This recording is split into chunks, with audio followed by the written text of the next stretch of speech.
welcome to the 5th annual Met Lecture on the arts of South and Southeast Asia. We've had this running now for 5 years, and thanks to the support of Jeff Soref and Paul Lombardi of the Stonewall Foundation, it's made it possible to bring eminent speakers from around the world. We try and invite people who are involved in cutting-edge research, hoping they'll bring to us their latest findings on whatever part of inquiry they're pursuing, and that's very much the case this evening. Our speaker tonight is director of the CNRS, the French National Research Centre for Scientific Research based in Paris, and also a professor of art history and archaeology at Paris Sorbonne 4. Dr. Osmund Bopearachchi holds a BA from the University of Sardinia in Sri Lanka, and then a string of higher degrees, MA, MPhil, PhD, and habilitation from Sorbonne 1 and Paris 1, Paris 4, Sorbonne University. His list of publications is daunting: 9 books, 6 edited volumes, 130 articles in international journals. The large part of his publications have been focused on numismatics and studies of coins relating to Alexander the Great and associated Greek, Scythian, Parthian and Kushan coinage. But unlike many purely numismatic scholars, he has attempted to link the imagery on the coinage to contemporary imagery in sculptural and programs, and look at iconographic schema that are depicted in the coins and how they might relate to a broader pictorial vision of that time. He's currently working on a new catalogue of Greco-Bactrian and Indo-Greek coins during a visiting fellowship at the University of California, Berkeley, which we published along with a volume on masterpieces of Gandharan art, which is in preparation.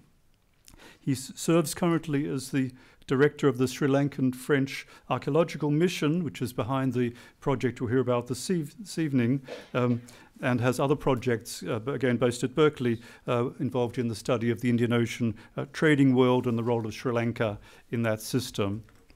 He's currently excavating the Godavaya shipwreck, with the most ancient shipwreck in the Indian Ocean, dating to around the 1st century BC. An important project in collaboration with the Department of Archaeology in Sri Lanka, the University of Texas A&M, who are very eminent in the field of underwater archaeology, University of California, Berkeley, and CNRS Paris. And then this project is, in fact, the subject of his lecture this evening. He's just back a very short time ago from the 2012-2013 season of excavation in Sri Lanka, and so we look forward to hearing the latest findings of this unique discovery of Indo-Roman trade. Please welcome Dr. Bopearachchi.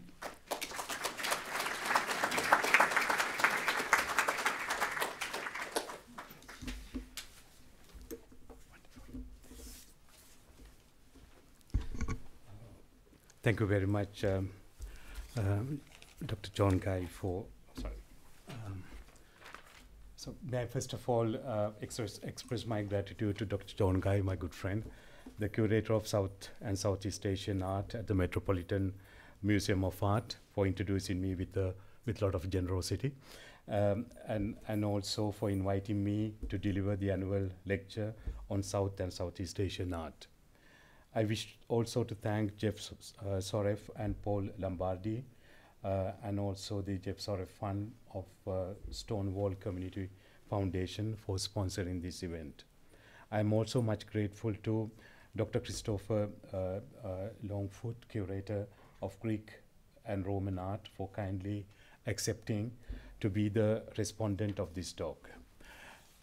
So, as you all know, the discovery of a shipwreck near the southern coast of Sri Lanka, 3 miles away from the ancient port site of Godavaya, has revolutionized our knowledge of the history of maritime trade in South Asia, particularly between India and Sri Lanka. It was found accidentally by P.R. Sunil and B.G. Peminder, 2 local shell divers. They informed Oliver Kessler, who was excavating the land around Godavaya at that time, about this discovery. Dr. Shiran Bernegala, then the Director General of Archaeology, who sensed the importance of this discovery, took every possible step to save it from illicit diggings. Two local shell divers brought to the surface a stone object with 3 auspicious symbols, Ashtamangala, Nandipada, Srivatsa, and fish engraved on it. A surface excavation was carried out in 2008 by divers from the Department of Archaeology and the Central Cultural Fund with the assistance of the Sri Lanka Navy to assess the archaeological potential of the site. They raised to the surface some examples of black and red ware and 2 purified glass ingots.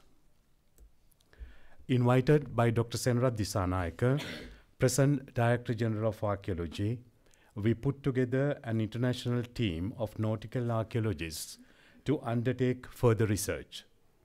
It was hoped that a joint collaboration with major European and US institutions would bring in additional expertise, financial support, and equipment to augment the underfunded and inadequately equipped Maritime Research Unit of Sri Lanka Department of Archaeology.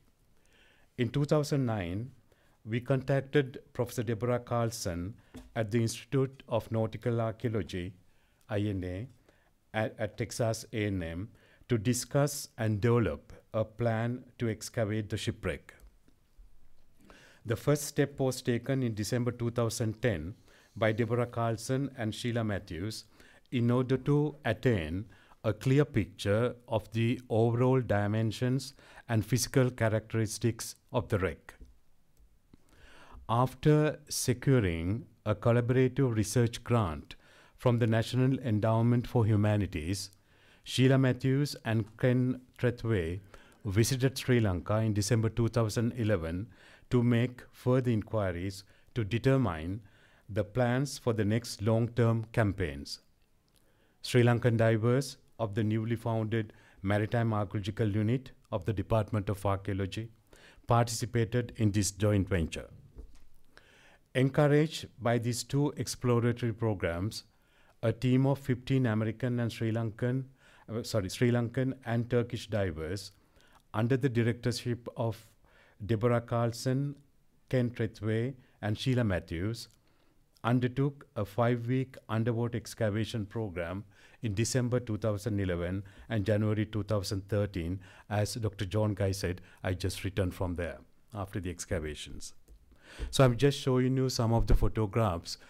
This tug was given us, free of charge by by Mr. Vikramanayake, master divers, and it helped us a lot for this work, which continued for about 5 weeks. So this is how we dived there, and we practiced 2 dives per day. And as I said, it's about 30 meters deep, 110 feet deep. So an ordinary diver can't stay for more than 20 minutes. So this is the grid. For the moment, we have done only high-end finding, and there's a deposit of black and red ware more than 1 meter of depth.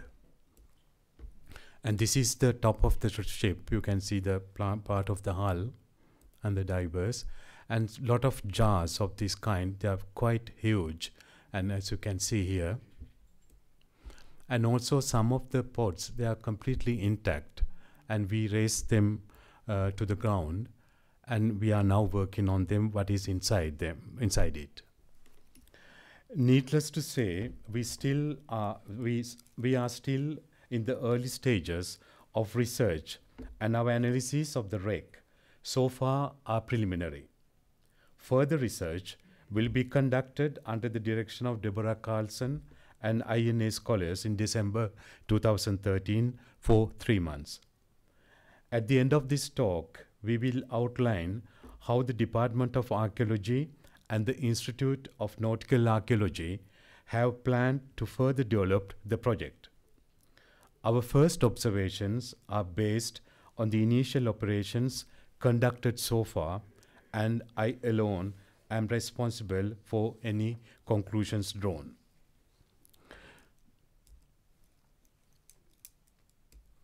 The organization of East-West trade is well attested following the conquest of Egypt by the Roman Emperor Augustus in 30 BCE. The political control of Egypt by Augustus gave rise to a very profitable sea trade, utilizing Red Sea to provide passage to India to acquire luxury goods that had become fashionable with the empire. The writer of the Periplus of the Erythraean Sea credited Hippalus with discovering the direct route from the Red Sea to India over the Indian Ocean by plotting the scheme of the sea and the correct location of the trade ports and along the Indian coast. Pliny the Elder claimed that Hippalus discovered not the route, but the monsoon wind, also called Hippalus, the southwest monsoon wind. This is it. The wind has already been known in Hellenistic times and had before been used by Arab and Indian scholars to cross the Indian Ocean. All the emporia and stages where goods could be sold are mentioned in the exceptional trading manual known as the Periplus of the Erythraean Sea, which indicates the existence of organized east-west trade at least since the beginning of this period. Roman ships left Egypt in July to reach Gulf of Eden, and from there, utilizing the southwest monsoon, sailed to the ports of Barigasa, Broch in modern-day Gujarat, and Musuris in Kerala on the west coast of India. Romans came to India mainly in search of pepper, also called black gold. Pliny the Elder's Natural History provides information on the prices of foreign goods in the 1st century CE in Rome. Among them, long pepper is 15 denarii per pound, while that of white pepper is 7 and of black 4. Regarding the cost of foreign commodities, Pliny complains, I quote, "In no year does India absorb less than 50 million sesterces of our empire's wealth, sending back merchandise to be sold with us at 100 times its prime cost." End of quotation. An Indian storage jar discovered in a courtyard north of the Serapis temple at the Red Sea port site of Berenike, dated to the 1st century CE, contained 7.5 kilograms of black pepper, a vital piece of evidence demonstrating the dynamics of Roman trade with India. Indian pottery sherds in the Berenike and Coptus route implies that Indian could have traveled to Alexandria along with trade goods. It is this trade that is echoed in the Sangam text, Akananayur. This is what it says: Musuri, the prosperous city, to which the vessels of the Yavanas, meaning Romans, built with care by skilled shipbuilders, came laden with gold and returned laden with pepper, agitating the foaming waters of great Suli river of the Chera kings.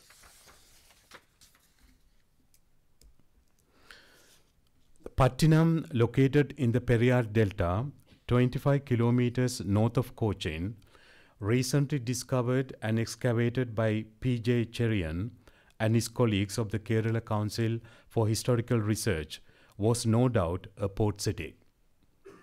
The special ceramic assemblage from the Pattinam excavations comprises the Mediterranean Roman pottery, which includes amphorae, altogether 2,779 sherds, Terra Sigillita 111 sherds, and West Asian, which includes torpedo jars sherds 1,986, and turquoise glaze pottery 861.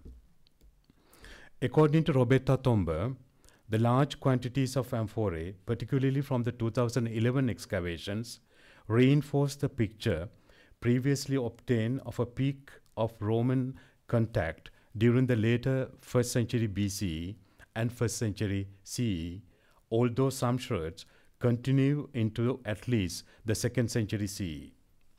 The broad range of Mediterranean amphora sources, including particularly South Italy and the flat-bottomed Gaulish, the French wine amphora. A Tamil Brahmi script inscribed on a potsherd, which was found at the Korori area in Oman, has come to light now. The script reads Nantai Kiran, and it can be dated to the 1st century CE. The Italian mission to Oman, headed by Alexandra Avancini, had found this potsherd during its second archaeological excavation in 2006 in Korori area. According to Professor K. Rajan, who published it, the script Nantai Kiran, signifying a personal name, has two components.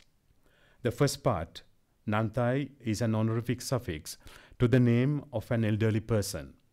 For instance, Kulantai Kompan, Antai Asutan, Korantai, and so on, found in Tamil Brahmi inscriptions, could be cited. The second component, Kiran, also stands for a personal name. More than 20 poets of the Tamil Sangam age, circa 3rd century BCE to 3rd century CE, have Kiran as part of their personal names.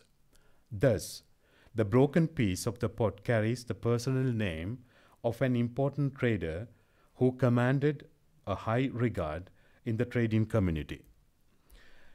Another piece of evidence for direct Roman trade with India at the close of the 1st century CE was the discovery of thousands of Roman auri and denarii on Indian soil, the majority attributed to Julio-Claudian period.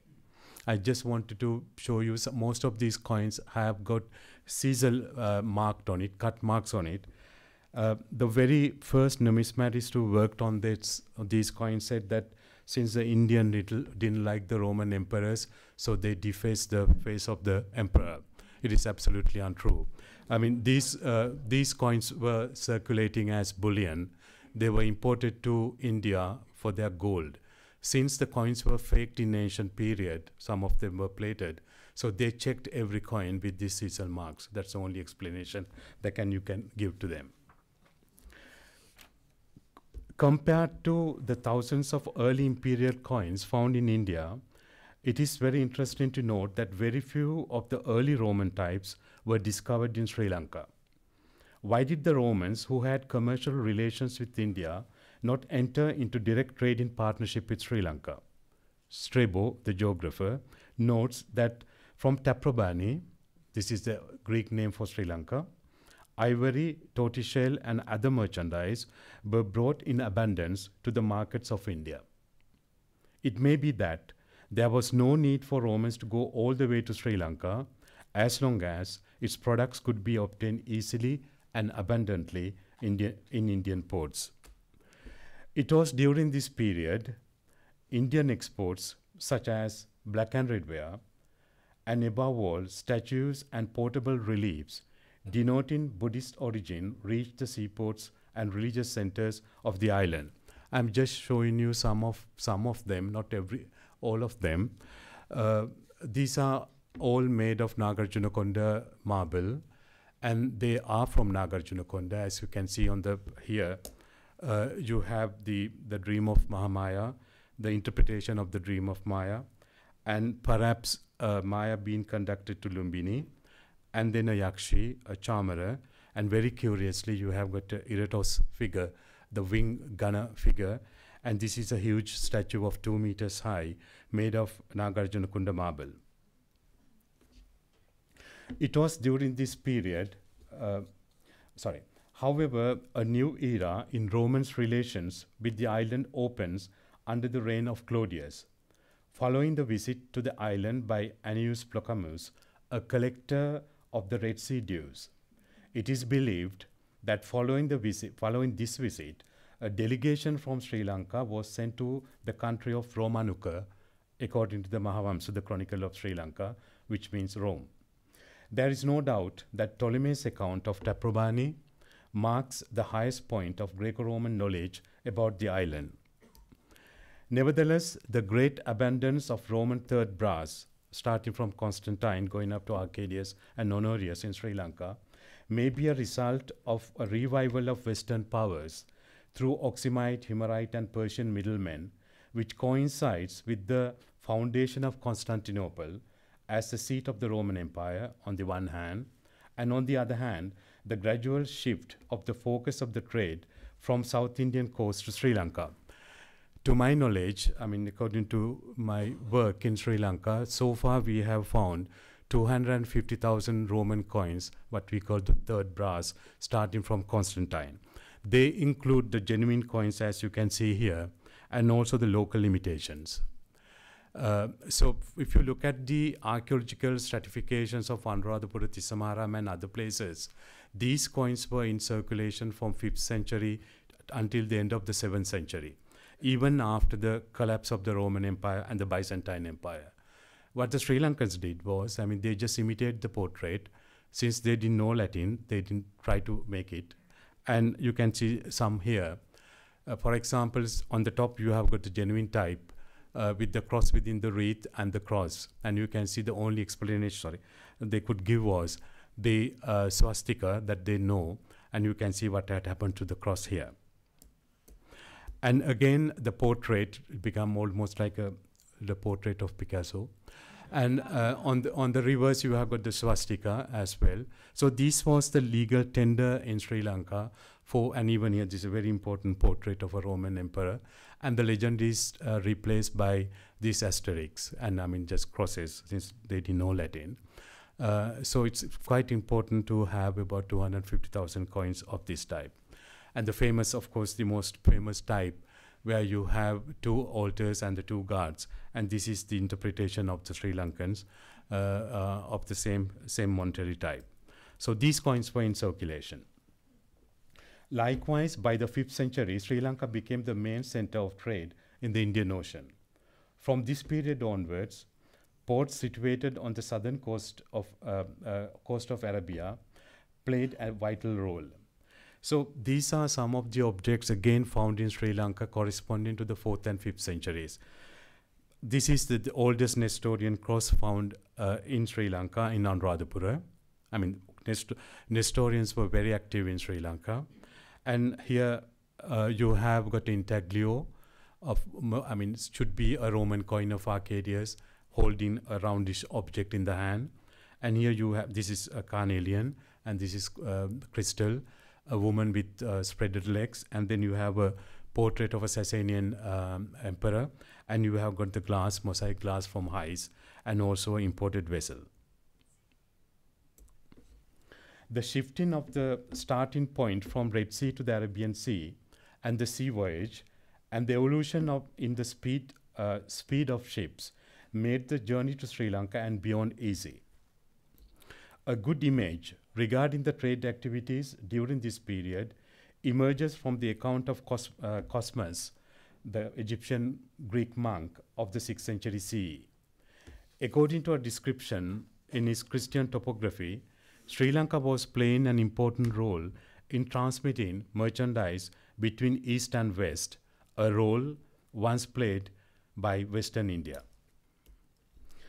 From about the 7th century onwards, Chinese traders, along with Arabs and South Indians, developed their commercial activities with Sri Lanka.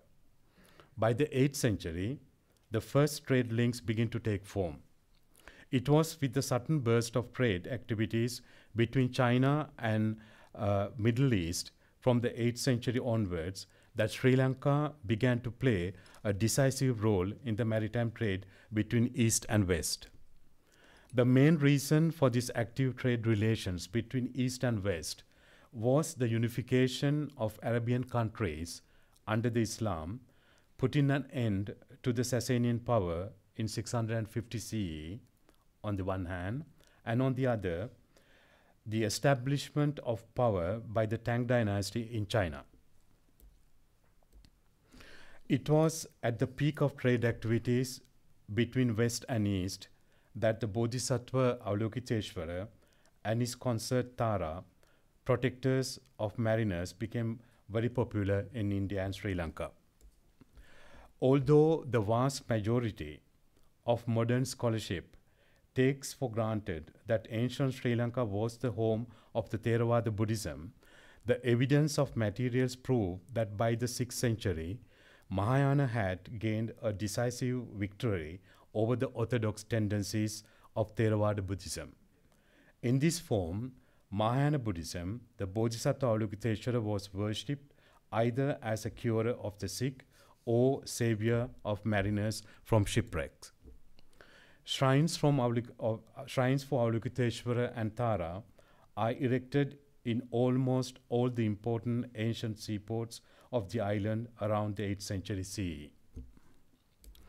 A group of sculptures, especially the Buddhist caves of Kaneri, Ajanta, Ellora, and Aurangabad, depict the Ashtamaha Abhaya Avalokiteshvara, the story in which Bodhisattva comes to rescue human beings from 8 great perils, and among these dangers, his reputation as a savior of mariners from the shipwreck is given a prominent place. Tara also has the same reputation as savior goddess of mariners. The best work of art depicting Ashtamaha Abhaya Tara was found in Ratnagiri in modern Orissa. I have given you a rapid overview of maritime networks in the Indian Ocean connected with Sri Lanka prior to the arrival of Portuguese in the 16th century, which played a vital role in this context thanks to its strategic position in the Indian Ocean, in the middle of the Indian Ocean, between East and West. However, South Indian and Sri Lankan regional maritime network has a long history and goes back to the early historic period. Interestingly, the Godavaya shipwreck, which will be discussed now, dates to the 2nd or the 1st century BCE and belongs to a period when Romans were still not engaged actively in Indian Ocean trade. The location of the Godavaya shipwreck, close to the estuary of Valave Ganga, Ganga means the river, is very significant for our understanding of the cargo it was carrying. The Valave Ganga was one of the 5 navigable rivers on the island listed by the classical authors Ptolemy, followed by Palladius. A series of excavations and explorations carried out by the Department of Archaeology and the French Archaeological Mission at the estuaries and along the rivers brought to light enough evidence to indicate that in ancient times, large ships were anchored in the sea close to the river mouths, and the trade commodities were taken to inland markets using the rivers and waterfronts. Sri Lanka has an extensive network of 103 rivers flowing, not counting the tributaries, flowing in a radial pattern towards the sea. Some permanent rivers arising in the high mountains of the central part of the island facilitated inland trade activities.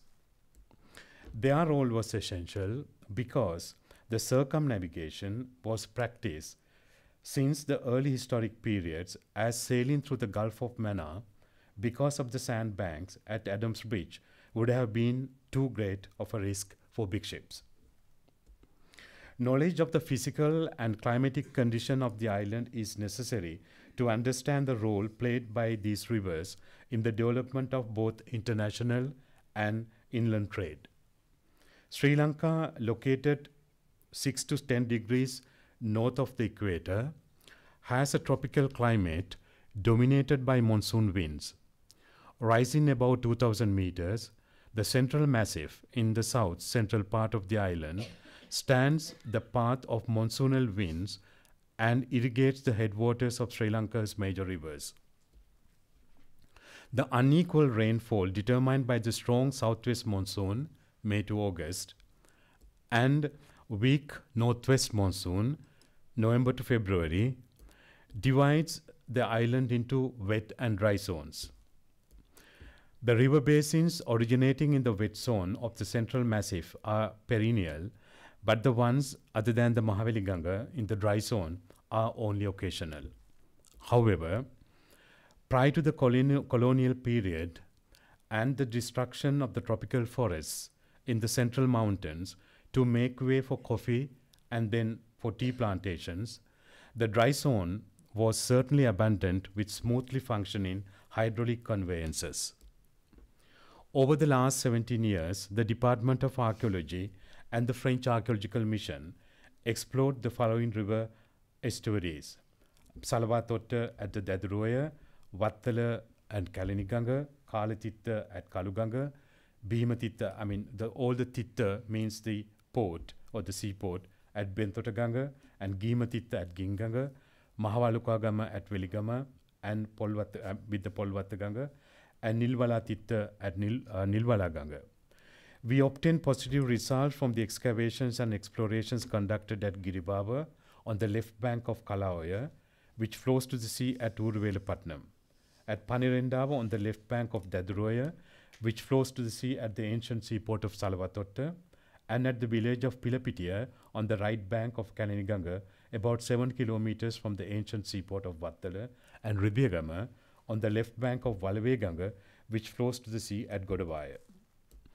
This project was further extended to the east coast in summer 2011 with the excavations at Kuchaveli, where in 1955, while digging the foundations for a rest house, a statue of a Buddha image imported from Nagarjunakonda was found. Until 2011, we couldn't do any work in the east coast and the northern coast. So we have, after the peace settlement, so we started working now in the east coast. In 1985, while restoring an ancient image house, Sri Lankan archaeologists found two heads, a torso, belonging to 3 different Buddha statues made locally but following the Andhra prototype. The excavations conducted by us enable us to bring to light Buddhist settlements dating back to the 1st century CE. Among the artifacts recovered from the site, Roman third brass, black and red ware, and Chinese ceramics are of foreign origins. From 1994 to 1996, systematic explorations and excavations were carried out at Ridiagama, about 12 kilometers upstream from Godavaya, the mouth of the river, Balave, by the Department of Archaeology and the French Archaeological Mission in Sri Lanka. So this is the place where we did our excavations. The shipwreck is here, and this is the Balave Ganga. The ancient settlements clustered around the 2 ancient reservoirs are today completely underwater as a result of an extension built by the British at the beginning of the 20th century. Let me be very clear. All the ancient settlements are here. So this is the extension by the British in 1924 to enlarge the lake for irrigation work. So the whole the site went underwater because of that. In 1995, because of the drought, the water level came drastically. The shore began to appear, and so we could work there. In 1995, the excavation brought to light 6 stratigraphic layers subdivided into 45 different contexts determined by significant distinct features.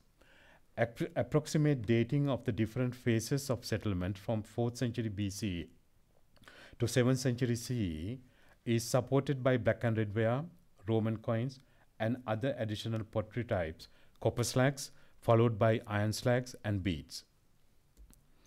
In 1996, more than 20 furnace structures were excavated. Some of these furnaces may have been used for forging iron and for cementation. The German Archaeological Institute and the University of Bonn also explored the land site of ancient Godavaya, where excavations were initiated in 1994. The excavations there have revealed the remains of a temple and monastery dating from the 2nd century CE.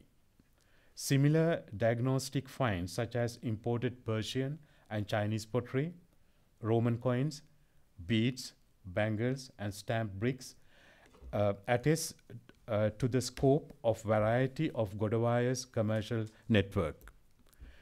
It is important to highlight that the Walave Ganga falls into the sea at Godavaya, where an inscription on the boulder next to the ancient stupa refers to the presence of an ancient emporium. The inscription states that regular and minor duties in the port or the emporium of Godapavata were given to the Buddhist monastery by the King Gamini Abaya, so it's Gajabahu, of the 2nd century CE.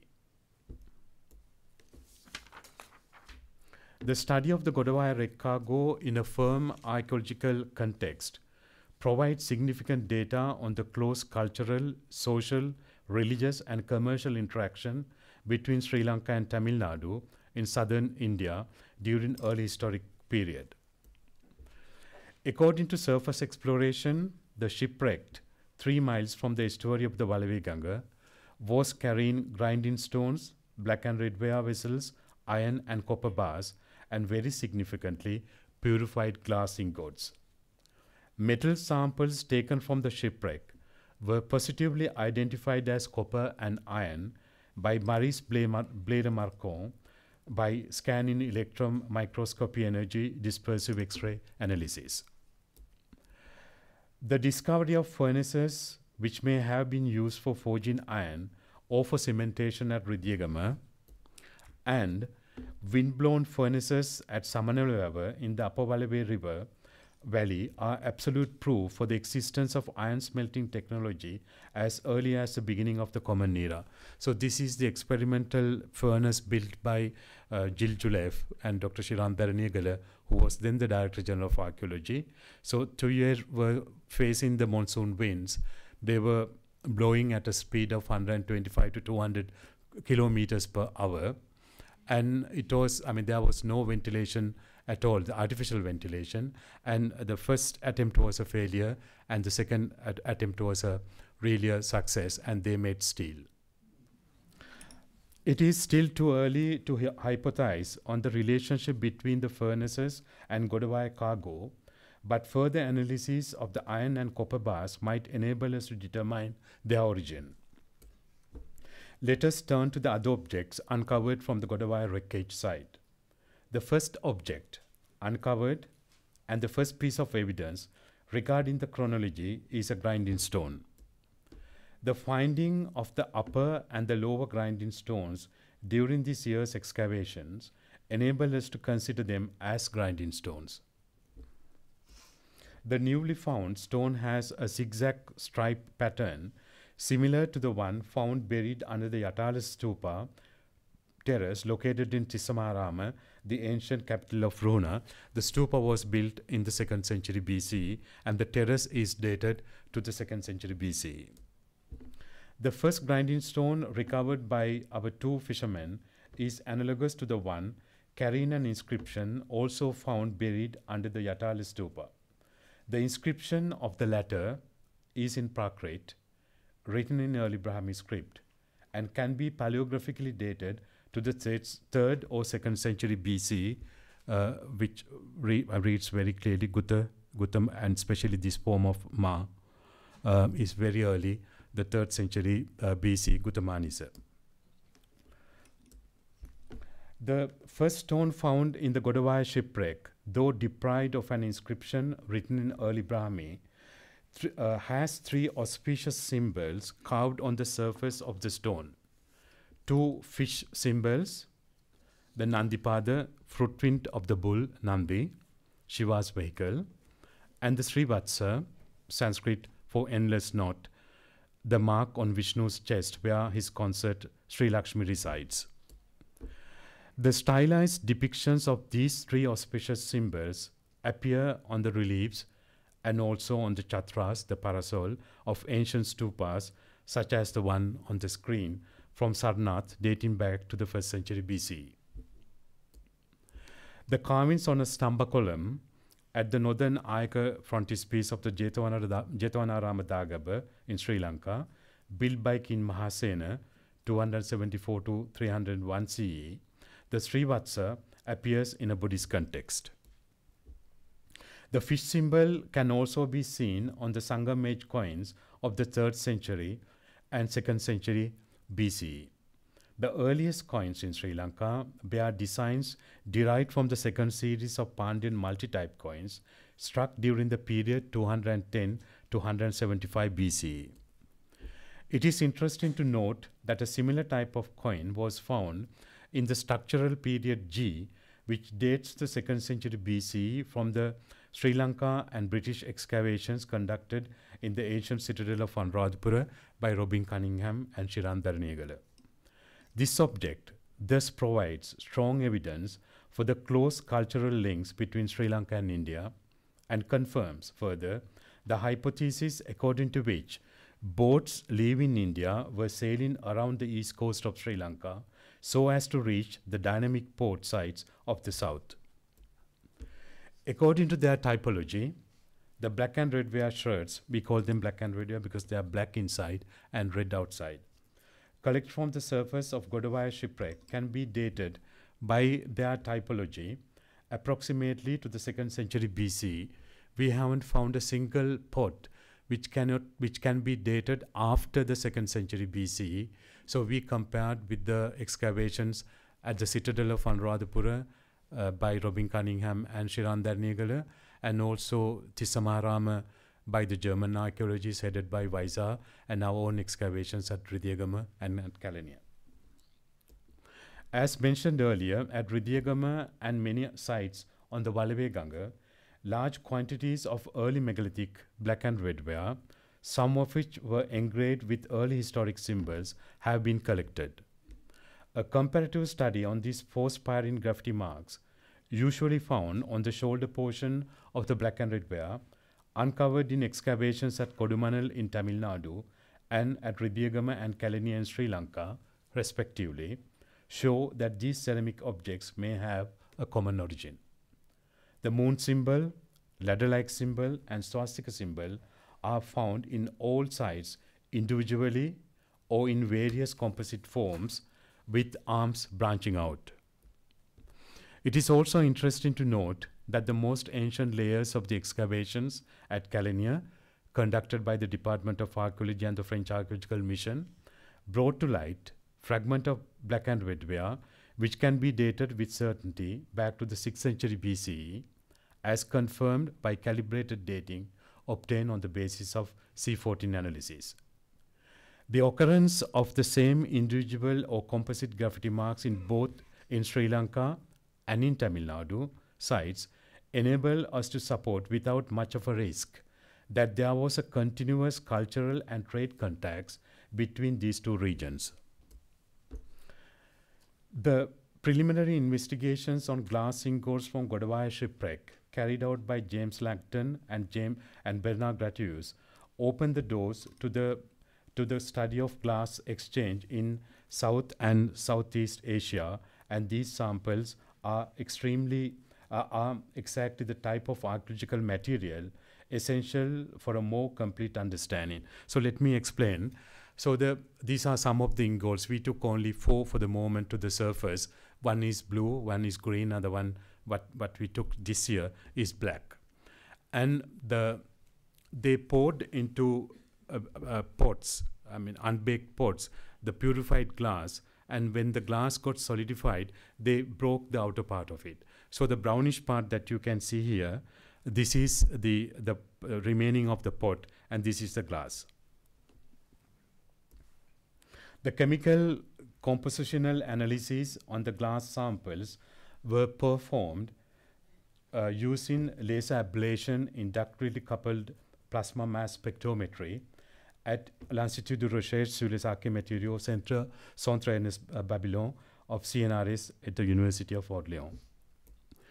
All the samples are soda glass with soda as the primary flux and low magnesia, indicating a mineral source for the soda. All the samples have the high alumina associated with glass produced in Asia. They are relatively higher in lime and lower in potash than the most Asian glasses. They contain moderate iron oxide as might be expected from the use of a rather impure sand as the silica source. Chemical analysis confirms the presence of copper as a coloring agent. Among the trace elements measured, the most striking is vanadium. If you take, 100% vanadium content, up to now, these high vanadium concentrations are characteristic for glass found in South India, such as Tamil coastal sites, such as Alagankulam, Arikamedu, Karur, Amaravati, and Manikkole. Although glass from none of these had the same very high vanadium versus iron ratios as the Godavaya glasses.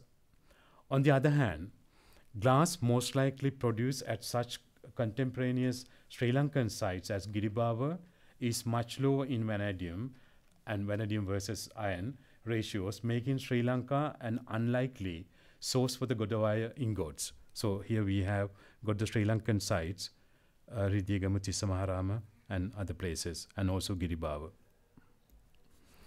They looked particularly particular trace element ratios or whole compositions.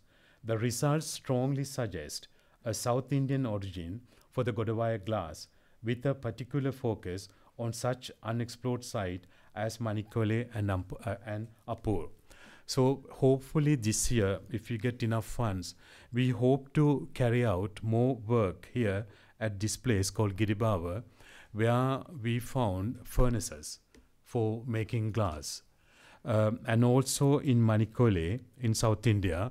So I spoke to Professor Rajan of Pondicherry University. So we are going to do a collaborative work on both furnace sites and see, whether the Godavaya glass come from Sri Lanka or from South India. But it more, now, according to the results we have obtained, it looks more they came from South India, but it's not definite. The carbon-14 analysis carried out on the 3 wood samples in the laboratories in India, France, and USA date the shipwreck between the 2nd century BCE to the 1st century CE. The C14 analysis further confirmed the chronology obtained by the pottery typology and glass testing. Therefore, this Godavaya shipwreck should be clearly considered as the oldest so far attested in the Indian Ocean. The epigraphic and literary evidence for the active role played by the Tamil merchants in the early phase of Sri Lankan history is numerous. A study undertaken by I. Mahadevan has revealed the existence of number of inscribed potsherds in the Prakrit, Old Sinhalese language, written in Brahmi script, found at or near ancient seaports along the east coast of India. The 10 inscribed potsherds published by Mahadevan, bear in Prakrit Brahmi script, were reported from ancient trade centers like Kodumanal, Arikamedu, and Alagankulam. According to paleographic and linguistic features, these inscriptions can be dated from the 2nd century BCE to 1st century CE. For example, one of them comes from Arikamedu. It reads Kubiraha. It is a complete inscription written on a graveyard in Sinhala Prakrit and Sinhala Brahmi. Kubira in Prakrit or Kubera in Sanskrit is the god of fortune and wealth. So this means that the Sri Lankan merchants were active in South India, as well as the coins that I published with Harry Falk, and they bear Tamil names, and they were found in Tissamaharama. So these exchanges were going on. You find Sri Lankan elements in South India and South Indian elements in Sri Lanka for this period.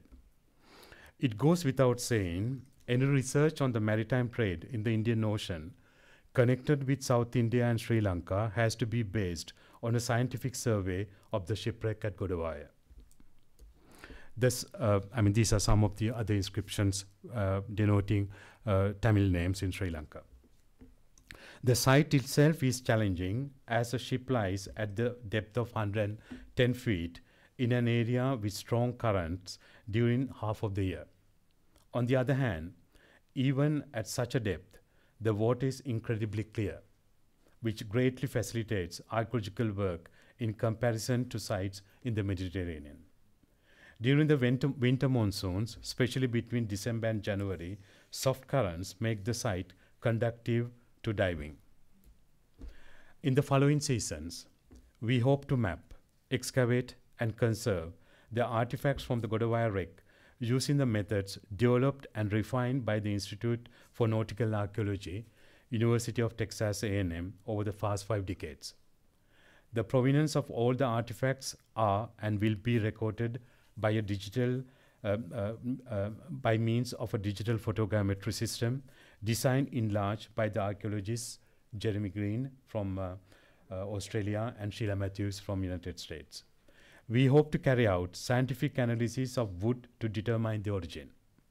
The further analysis of iron and copper bars as well as glass ingots will enable us to determine the centers of production. All items already recovered and the ones to be airlifted at the end of this year from the wreck will be exhibited in the Maritime Archaeological Museum in Galle. So far, unlike Roman boats, of which the architecture is known by the study of many shipwrecks, South Indian boats are only studied through iconography or ethnoarchaeology, whereas Roman boats are strongly built by systems of pegs and mortises. The South Asian ones are likely to have been constructed with shoven planks or stitched planks as the traditional boats still in use. Since the ship remained untouched, there is still a possibility of discovering some wooden structure beneath the cargo. So, we might be able to reveal this technical aspect as well. We also hope to consult experts who have worked on shipbuilding techniques in the coastal regions of the Bay of Bengal. With some optimism, we might even be able to determine the hull construction, I mean function of clinker overlapping planks. These are the future aims of our collaborative program, and the results of these operations will be made available to the scientific community through our websites and finally by the final reports. Further scientific underwater excavations will help us to understand the network of trade and communication between inland capitals of political centers and port towns in river estuaries open to long-distance exchanges. In this way, the joint project might lead to a rewriting of the economic, social, religious, and cultural history of the area. Although textual sources and archaeological evidence account for the existence of a significant network of trade connecting Sri Lanka to India and the West, despite many surveys and excavations, no shipwreck dating back to the 2nd century BCE has ever been found near the coast of India or Sri Lanka. So, the Godavaya shipwreck is the first one to reveal a vast array of well-preserved material. I thank you very much.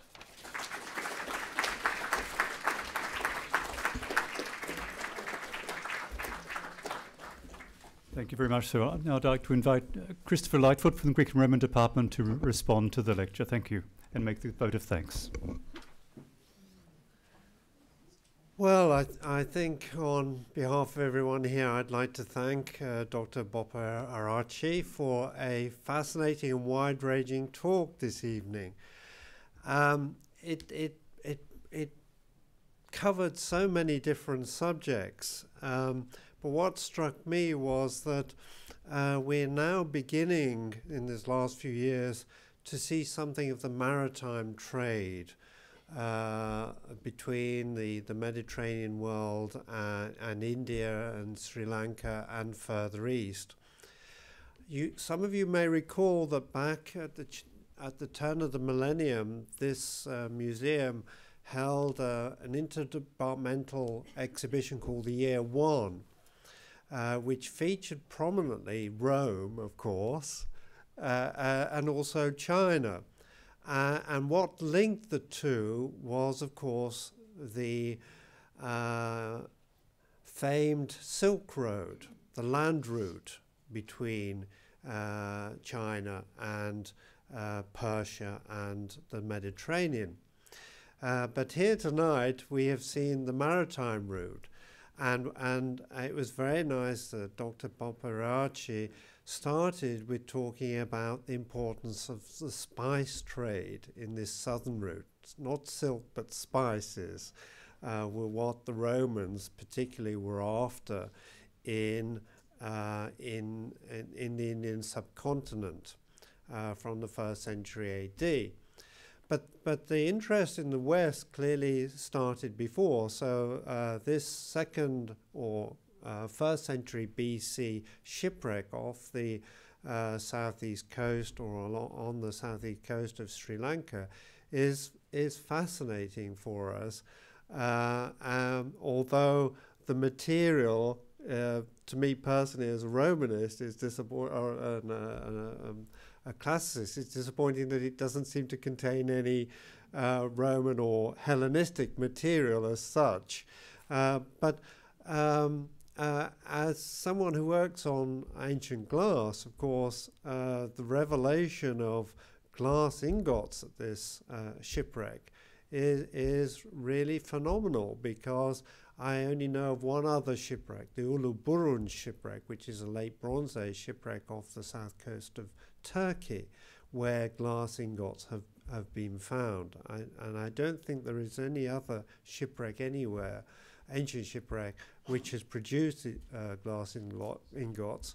And yet your ingots are clearly something quite different, even though glass may well have been one of the things that the Romans certainly through Alexandria, through the Egyptians, traded off to the east in exchange for the pepper and the gemstones and such like.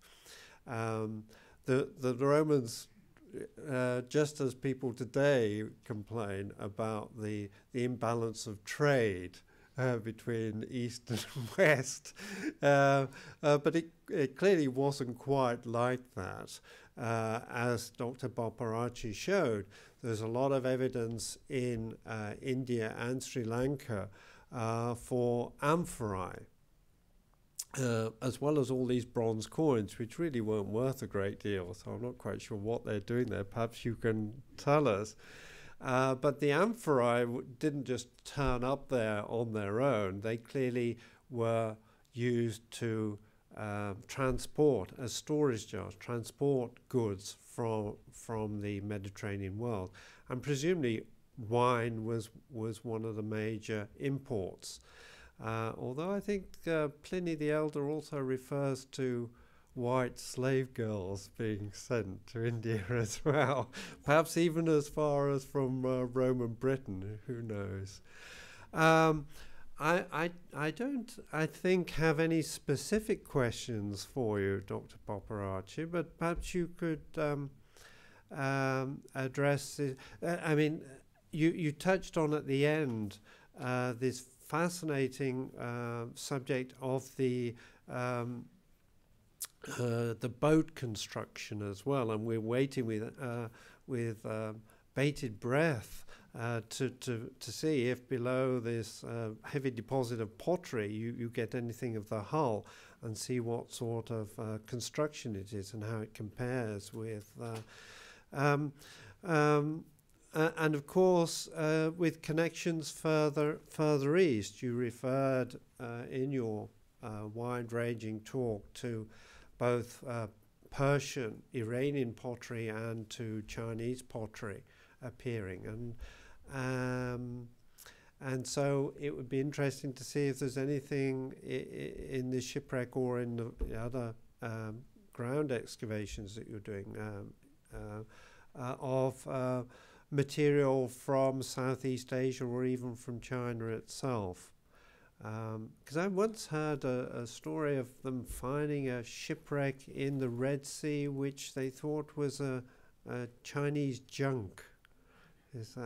So This is a very exciting field in the last few decades, and with your work and your colleagues' work, I'm sure it's only going to expand and open up new horizons for us. So thank you very much indeed.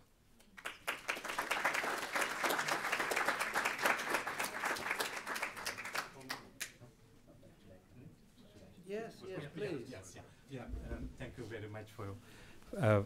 It's always difficult to go into details within 50 minutes. At least for the question that you raised regarding the Chinese trade, a lot of evidence is there, even from the ground excavations, especially thousands of Chinese coins, and also the Tang Dynasty and the Southern Song Dynasty ceramics, and also the other. I mean, there are about 42 Chinese writers referring to Sri Lanka. I hope the book that we have worked on this will be out by the end of the year, where we translated all the Chinese texts into French, unfortunately. And I have to do it in French because they pay me in France. So, I mean, there are a lot of evidence on that. As you said on the glass, that's really, we are really hoping to work on. And the only equivalent that you have in the in the Eastern world is some of the ingots from Thailand, and they were not found in archaeological context. So the archaeologists have the tendency to date them to the 2nd century CE, not before. So this is much earlier. So it's a wide expansion of subjects, and also to the question that you raised, why so many third brass? I mean, these tiny coins of Constantine the First to the Arcadius and Honorius. I think this was the legal tender. It didn't happen in India because they were used to gold and silver coins. In Sri Lanka, the gold coin, the real circulation, starts only in the 8th century. So until the 8th century, we don't have any gold or silver coins. So the copper was the legal tender. So these coins were in circulation for 2 centuries, and you don't find any other coin in the stratifications. Only these Roman coins and the imitations. Yeah. Okay. Right. Thank you very much. Thanks.